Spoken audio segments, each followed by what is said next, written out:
Hi friend, good morning. তোমরা সবাই কেমন আছো? আশা করছি সবাই তোমরা ভালো আছো, আমিও ভালো আছি। তো তোমার রোজের একটু ভিডিও দেখাচ্ছি। দেখো, প্রথমেই শুরু হলো মামবুড়ির বাড়ির থেকে।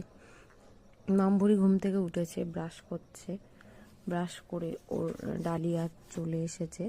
ডালিয়াটা অনেক পরেই এসেছিলো, যাই হোক আমি সকালের টিফিনটা দেখিয়ে দিলাম। ও ডালিয়া ডিম ভাজা খেয়েছে। তো পায়েল কোয়েলকে সকালবেলা উইশ করে দিলাম, ওদের বার্থডে ছিল আজকে। তার জন্য দেখো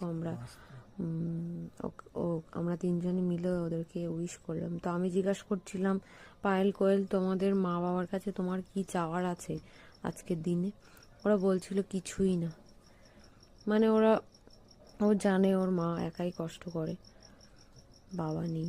তো যাই হোক, ওদের কোনো আশা ছিল না অত কিছুর। তো যাই হোক, ওর মা ওদের জন্য অনেক কিছুই করে, নিশ্চয়ই কিছু ভেবে রেখেছে। দেখো, আমি সকালে বাসি কাজ ছাড়ছিলাম, একটু উঠোনগুলো ঝাড় দিয়ে নিলাম। দেখো, তোমরা কারা কারা এইসব কাজগুলো করো? আমার তো ভীষণ মাঝে যন্ত্রণা করছিল উঠোন ঝাড় দিতে দিতে। যাই হোক, বেলা হয়ে গেছে।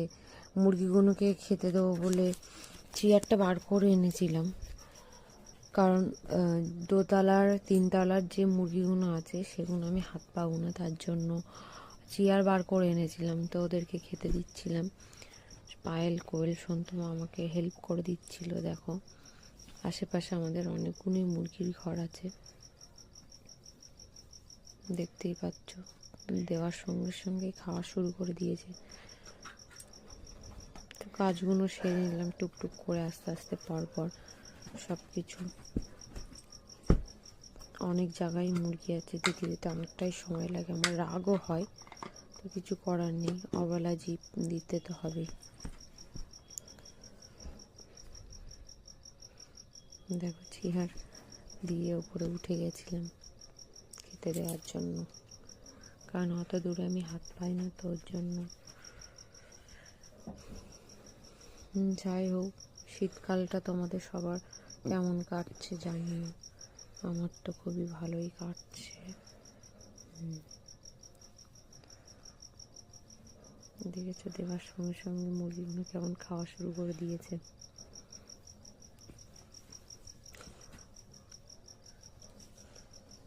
দেখো, কতগুলো দিতে দিতে আমি পাগল। তারপরে এক গামলা নিয়ে আসলাম ভিজানোর জন্য, মানে কাচবো, ভিজাতে হবে। গরম জল বসিয়ে দিয়ে এসেছিলাম,